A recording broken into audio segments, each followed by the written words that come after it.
بنای خوای بەخشەی میهرەبان ئێمە ئەمڕۆ وەک مەڵبەندی هەشتی سۆرانی کۆمەڵی ئیسلامی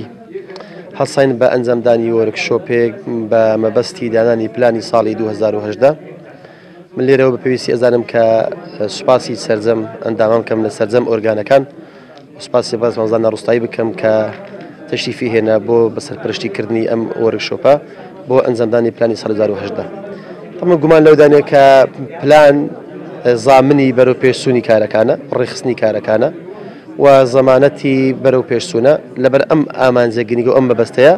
بە پێویست مەزانی کە لە بۆ ساڵی 2018دا پلانێک دابنین بەرچاوی خۆمان ڕۆشن بکەین بە چه ئارەسەیەکە دابڕۆین. من لێرەوە سوپاسی سەرجەم بەشداربووان دەکەم و هیوادارم کە بتوانن لە مناقەشەکردنی گروپەکانیان لە بەشی خۆیان بتوانن کە تەواو دەست بخەنە سەر خاڵە بەهێز و لاوازەکان دەرفەتەکان و کۆسپەکان بۆی بتوانن کە بەرچاوی خۆیان ڕۆشنکەن لە بۆ ساڵی 2018 بەرەو چه ئارەسەیەکە ئەڕۆن.